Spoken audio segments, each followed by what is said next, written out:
Moters komanda kalbina labai mums visiems gerai žinomą veidą, asmenį, Aušrą Simonavičiūtę. Sveiki, Aušra. Sveiki, Renata. Na, turbūt šiandien, kurie žiūrės įrašą, galvos, taigi čia ta Aušra iš maltiečių. Ar Aušra tik tai dirba su maltiečiais, su maltiečių ordinu? Tai gal trumpai prisistatysiu, esu mama ir savo dalį laiko skirianti maltiečių organizacijai. Pati pradžia prasidėjo prieš 4 metus, kai karantino laikotarpiu teko atsisveikinti su artimais asmenimis. Ir aš visada savo sakiau, kad išėjus iš šio pasaulio mano senelę, man jų labai trūko ir aš tikėjausi, kad maltiečių seneliuose atrasiu galbūt dalelę savo senelių. Ir taip prasidėjo ta savanorystė ir jinai tęsis jau 4 metus ir tikiuosi, kad niekada nesibaigs. O kada nors buvo kilusi mintis, galėjau pasirinkti ne maltiečių ordiną. Pavyzdžiui, niekada. Nevardinsiu ką, niekada. Tai iš pradžių pati pradžia buvo tai, kad buvo svarstymas tarp keletos organizacijų. Ir viena organizacija buvo tiesiog atmesta dėl netinkamų savanorystės valandų ir jo kiekio. Tai tuo metu tiek negalėjau skirti. O su maltiečių organizacija mes labai gražiai subendravome su Bronė Lainauskienė, tuometinė grupės vadovė. Kažkaip labai gražiai sutapo mūsų auros ir aš supratau, kad mano vieta savanorystėje yra būtent maltiečių organizacija. Dabar kalbant apie pačius maltiečius, Lietuvos kontekste, kaip čia reikia suprasti, kur čia yra tų maltiečių pradžia? Ir kaip jie yra čia pasiskirstę po visą Lietuvą? Ta struktūra gal taip? Tai jeigu bendrai kalbant apie Maltos ordiną, tai yra tarptautinė organizacija. Lietuvoje jie pradėjo gyvuoti kartu su nepriklausomybės, tos geležinės sienos nuvertimu. Ir faktiškai pradžia yra laikoma 91 metai. Praėjusiais metais didžioji dalis Lietuvoje veikiančių grupių šventė veiklos 30-mečius. Ir ta veikla prasidėjo nuo vokiečių maltiečių paramos Lietuvai, kuomet buvo vežami sunkvežimiai paramos, kuomet iš Vokietijos parama keliavo keltais, konteineriais. Ir ta parama daugiausiai buvo skiriama ligoninėms. Šiauliuose prasidėjo maltietiška veikla kartu su labdaros valgykla. Tai šiandien jos nėra, bet maltiečiai vis dar vykdo pagalbą į namus seneliams, teikia tokią paslaugą. Ir mes kiekvieną antradienį ir penktadienį pristatom seneliam karštą maistą, karštą sriubą. Mūsų programa Maistas ant ratų gyvuoja visoje Lietuvoje. Ir turim gražią tradiciją kiekvienų metų pabaigoje rengti maltiečių sriubos akciją, kurios metu surinktą paramą pridedam prie mūsų vykdomos veiklos ir pagalbos seneliam. Tai dabar vis tiek dar norėčiau paklausti. Tai Šiauliuose yra padalinys turbūt, ar ne? Ir čia vadovaujate jūs, teisingai suprantu? Aš visada sakau, kad aš nenoriu būti ta vadovė, aš noriu būti lygi savanoriams, nes mano atėjimas į organizaciją ir buvo tas savanorystės principas ir kad savanorystėje mes esame visi lygus, tai nėra kažkokia hierarchinė struktūra. Bet žinote, paprastai jeigu yra struktūra, tai vis tiek turi būti tos komandos koordinatorius. Nes reikia vis tiek sustiguoti, sudėlioti, susiplanuoti, kad visiems viskas būtų aišku, kad seneliai gautų tai, ką reikia, ar ne? Tai norit ar nenorit, kad ir yra tos veiklos pagrindas savanorystė, bet vis tik koordinaciniai darbai atitenka jums. Ar tai yra didžiausias padalinys Lietuvoje, Šiauliuose, maltiečių? Ar turi didesnių, pavyzdžiui, Vilniuje, tuose didžiuosiuose miestuose? Tai iš tikrųjų maltiečiai veikia 45 Lietuvos vietovėse ir turi daugiau nei 2000 savanorių.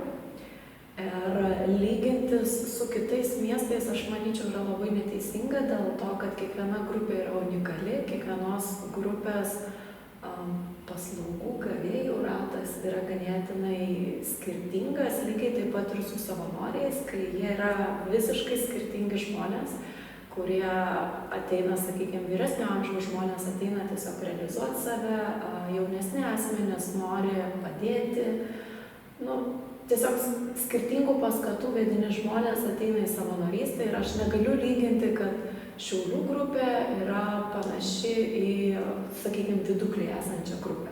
Taip, nors Viduklės atvejais yra, manau, unikumas visoje Lietuvoje. Taip.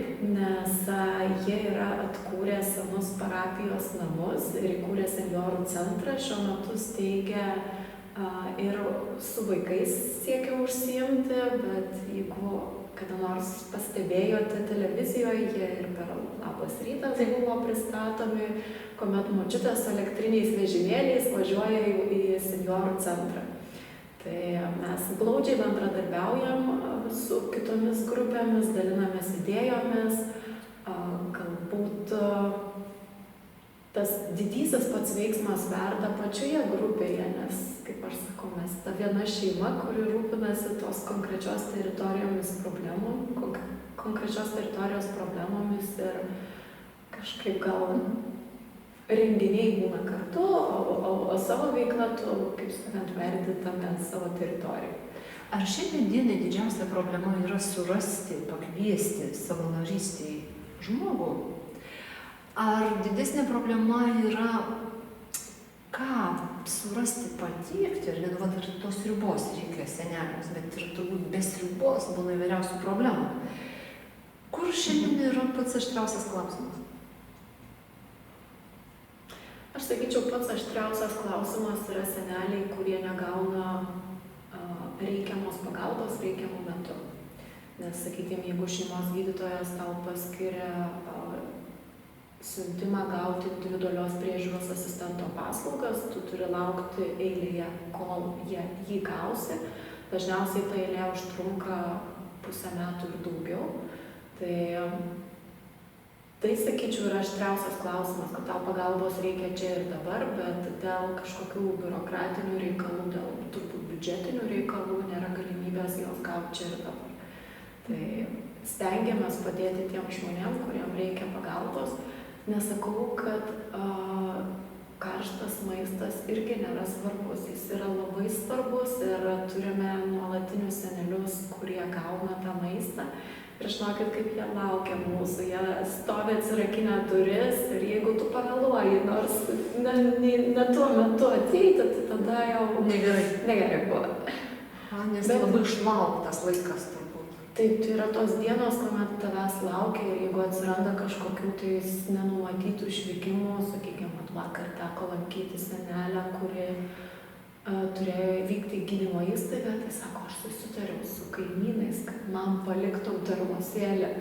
Jie laukia to maisto, jie laukia bendravimo, jiems trūksta ir to dėmesio, ir kaip tą vienatvę atitolina. Bet kas yra ant svarstyklių vienos pusės lėkštės? Ar yra bendravimas, ar visgi maistas? Kas labiau nusveria? Geras klausimas. Iš tikrųjų yra tokių atvejų, kuomet žmogus paskambina ir sako, šiandien neturiu ką valgyti. Tai tokiam žmogui tikrai neužteks vien bendravimo. Bet yra tokių žmonių, kurie maistas nėra pirmoje vietoje. Jiems reikia tos bendrystės, reikia išklausomo, reikia kažkokio pastiprinimo, tokio sutvirtinimo, kad tu nesi vienas, tu visada gali kreiptis. Priminkite, prašau, kiek jūs turite priežiūroje, su kuriais jūs? Tai šiuo metu turim 40 globojamų asmenų, 17 iš jų vežame karštą maistą į namus. Likusi dalis yra stipresni seneliai su stipresnė sveikata, galintis dar daugiau savim apsirūpinti ir ta tokia nuolatinė pagalba jiems nėra būtina. Bet tiems visiems 40 senelių mes stengiamės juos įtraukti į visas gražiasias metų šventes, stengiamės juos pasveikinti, nudžiuginti, kad jiems netektų prie kūčių stalo vieniems būti, kad tą kalėdų rytą nors paskambintų kažkas. Ir tiekiame jiems ilgo galiojimo maisto produktus, kad galėtumėm prisidėti prie jų mitybos. Ar jų šiandien turit pakankamai? Aš manau, kad mes turim jų nepakankamai, kad didžiosios dalies senelių mes negalime pasiekti, nes tai yra senyvo amžiaus žmonės, kurie patys pagalbos nepaprašys. Tai aš visada labai raginu aplinkinius, kaimynus, tie, kurie mato savo aplinkoje tokius žmonės, kad informuotų, jog jiems tikrai reikia pagalbos. Nes, sakykime, turėjome tokį atvejį, kai vienai moteriai vežėme sriubą, susibendravome su Rėkyvos bendruomenė ir tos bendruomenės aš pasiteiravau, sakau, gal jūs savo bendruomeniai žinot žmogų, kuriam galėtumėm padėti su maistu. Ir pasirodo, tam pačiam name yra moteris, kuriai tikrai labai reikia pagalbos. O kiek turite savanorių, kurie padeda? Tai savanorių turime 45. Tai tie savanoriai, kurie yra pasirašę savanorystės sutartį ir įsipareigoja savanoriauti atitinkamą laiką, atitinkamą laikotarpį ir atitinkamą laiką per mėnesį. Aha. Dažniausiai mūsų grupėje savanoriai jau turi pasiskirstę savo veiklas. Tai, sakykime, dabar artimiausios veiklos, kas artėja, tai maisto banko akcija, turėsime Velykų krepšelių dalinimą seneliam. Artimiausiu metu laukia Lurdo žvakių akcija, kurios metu kviesime Šiaulių miesto gyventojus įsigyti Lurdo žvakę, paaukojant maltiečių kelioniai į Lurdą ir palikti savo intenciją, užrašydamas savo norą žmogus perduoda tą lapelį mums ir mūsų savanoriai keliaudami į Lurdą tuos lapelius palieka, kad jie išsipildytų visi troškimai, lūkesčiai. Kokias jūs jaučiate tendencijas pagal savanorystės žmonių amžių? Ar yra iniciatyvus labiau jaunesnės kartos atstovai? Ar visgi žmonės turintys patirtį ir galbūt išgyvenę su savo artimaisiais tam tikrus dalykus? Aš manau, kad mes visi turim vienokią ar kitokią patirtį. Tu gali būti labai jaunas, bet turėti patirtį didesnę negu tas žmogus pagyventi. Bet šiaip galbūt tokią tendenciją pastebiu, kad tiesiog grupės lyderis būrė žmonės, kurie yra aplamai veiklus, norintis realizuoti save, norintis padėti ir prisidėti. Ir, sakykime, pastebiu tai, kad žmonės, su kuriais turime glaudžius santykius nemaltietiškam rate, žinodami, kad aš savanoriauju maltiečiuose, įsitraukia į pagalbą, į paramą, kartu organizuojam gražias akcijas ir kuriam bendrystės tiltus su seneliais. O nutinka tai, kad žmogus labai užsidega, kaip aš noriu, kaip aš darysiu, kaip aš padėsiu. Ir paskui ten, nežinau, atsibodo. Tai iš tikrųjų yra savanorystės ciklai, kuomet tu ateini į savanorystę vedinas didelio noro ir entuziazmo padėti, bet tai yra natūralu, kad galbūt tu negauni to, ko tu tikiesi, kad galbūt tavo lūkesčiai buvo didesni.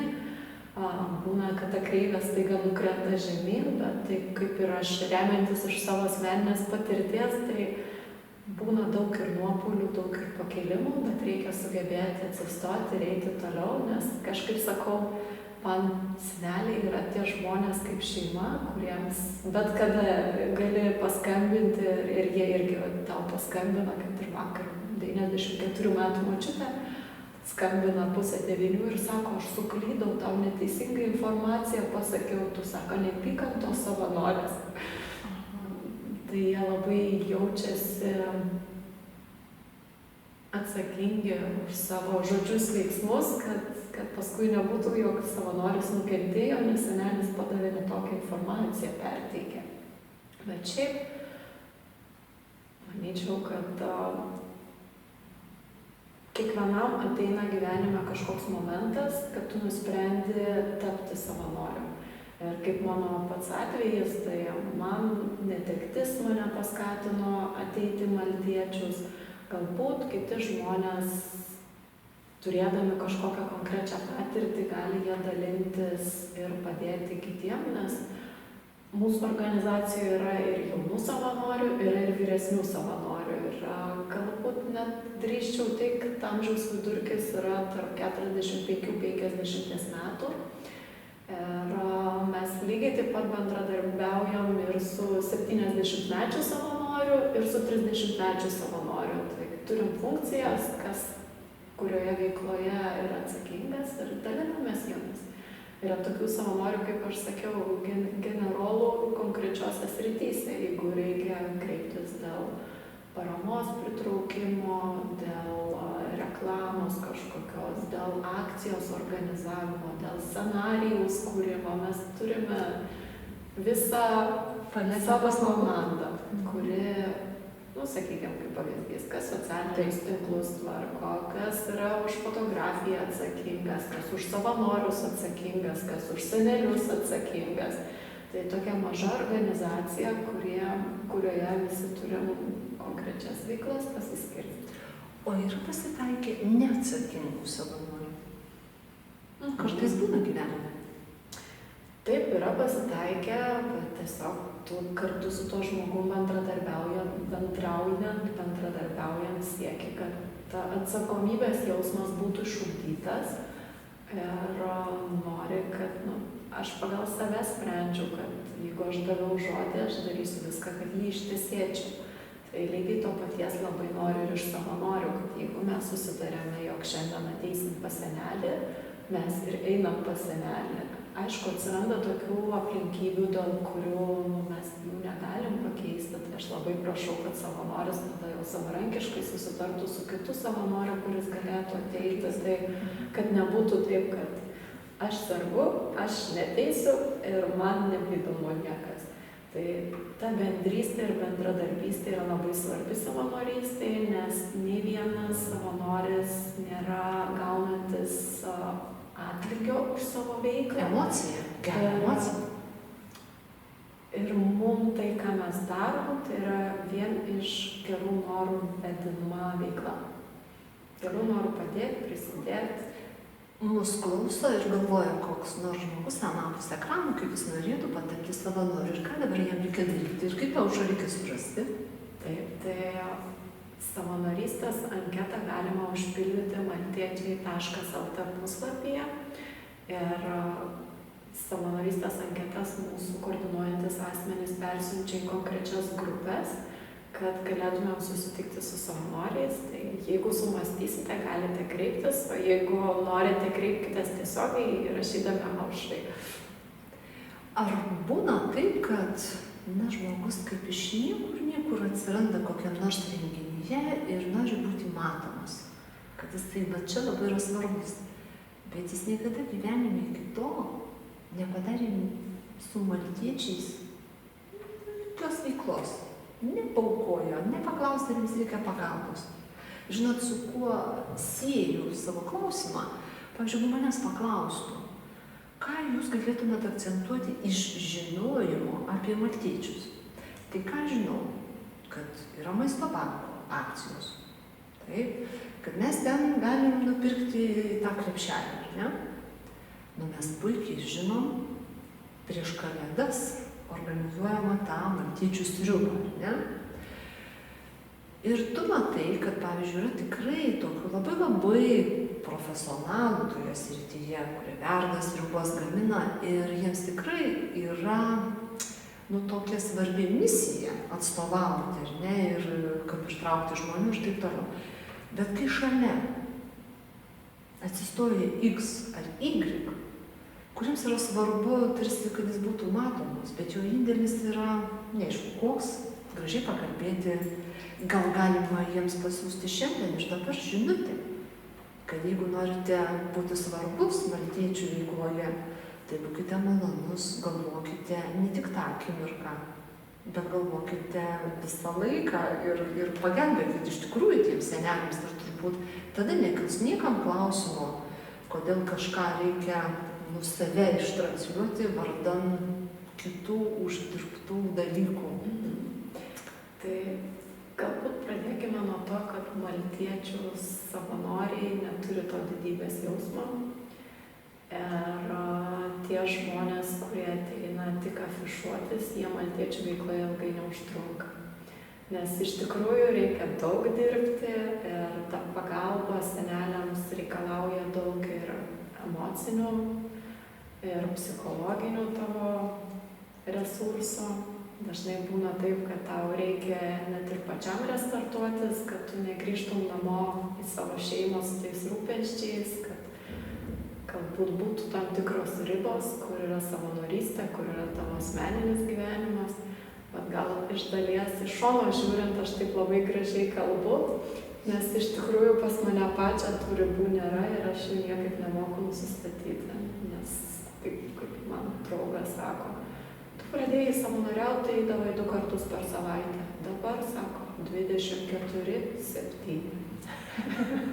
Tai iš tikrųjų savanorystė yra tavo, galim sakyti, gyvenimo būdas. Ir savanoriai, kurie ateina į organizaciją, mūsų tas didysis brandolys, jisai yra, bijau sumeluoti, kiek metų. O jūs, Aušra, kiek metų? Aš 4 metus. 4 metus. Ir taip kantriai, sistemingai. Visko būna, bet mes turime labai nuoširdžius maltiečių kunigus. Kunigas Vytautas Rapolis, maltiečių vyskupas Darius Trijonis. Tai nuostabūs žmonės, kuriuos gali visada atsiremti, kurie tau visada duos patarimų, kurie tau padės pačiam nusiraminti emociškai ir suteiks tą tokį išties pagalbos ranką ir duos savo tvirtą petį. Nes iš tikrųjų maltiečių organizacijos pats pagrindinis ir moto yra tikėjimo saugojimas ir pagalba vargstantiems. Tai tas tikėjimo saugojimas kartais labai padeda, nes tas kelias savanorystės tikrai nėra lengvas. Tam, kas yra emociškai jautrus, kas pergyvena už tas senjorų problemas, nes dabar teko kalbėti su viena moterim apie savanorystę ir jis sako, aš norėčiau savanoriauti, bet savanoriauti su senjorais negaliu, nes aš esu per daug jautrių problemų. Norėčiau savanoriauti su vaikais, bet aš turbūt su jais nesusitvarkysiu. Tai sakau, tau turbūt lieka tas viduriukas, su kuriais galėtum bendrauti ir spręsti visus tos savanorystės klausimus, padedant tai konkrečiai grupėje. Ir jūsų pagrindinė žinutė, įsivaizduoti, reikia pasakyti kažką labai svarbus, kas turėtų poveikį jūsų veiklai. Tai kokia ta žinutė būtų dabar? Vargstančių mums užteks visiems, o padėti galima čia ir dabar. Nereikia laukti kalėdų, nereikia laukti stebuklingo laikotarpio, kada gali pradėti savanoriauti. Tiesiog gali paimti užpildyti anketą ir pradėti nuo rytojaus. Ačiū Jums už pokalbį ir ačiū, kad esate ir darote tokius gražius darbus. Ačiū už pavyzdį.